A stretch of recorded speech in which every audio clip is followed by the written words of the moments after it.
saya Anissa Burhan dengan NIM 25040500026. Nah, di sini saya akan menjelaskan sedikit terkait tentang video yang saya analisis terkait tentang anak autis.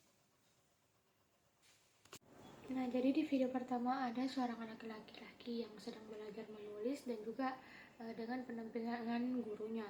Anak ini tuh berusaha menulis sesuatu dengan benar sambil dia menyebutkan angka yang sedang dia pelajari atau dia tulis. Nah, guru ini tuh dia memberikan arahan secara langsung baik melalui contohnya maupun bantuan verbal begitu. Nah, terdiri juga dari beberapa aspek, yang dimana aspek kognitif. Anak ini tuh mulai mengenal konsep angka dan menghubungkan dengan simbol tulisannya. Kedua, ada motorik halus. Jadi anak ini tuh melatih kemampuan menulisnya meskipun dia tuh masih memerlukan bimbingan dan juga kerapian dan ketepatan dalam dia menulis. Nah, kedua ada bahasa. Ketiga ada bahasa. Anak itu mampu menyebutkan angka, menunjukkan perkembangan dalam kemampuan verbalnya.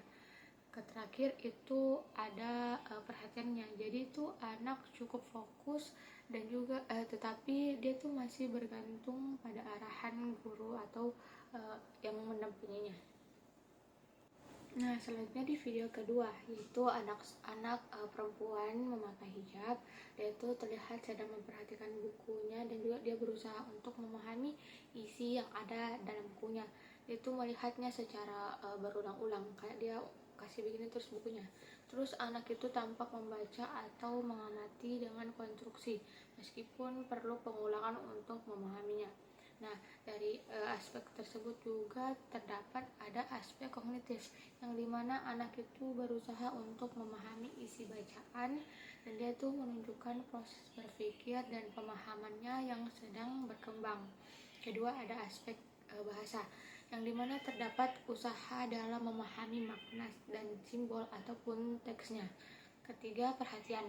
Anak itu memiliki fokus yang cukup baik ditunjukkan dengan melihat buku secara terus-menerus atau berulang. Terakhir ada kemandiriannya. Jadi anak itu terlihat belajar secara mandiri meskipun mungkin masih memerlukan bantuan gitu. Nah, selanjutnya di video ketiga ada seorang anak laki-laki yang mengalami tantrum dengan perilaku yang sulit dia kendalikan dan ditenangkan oleh gurunya.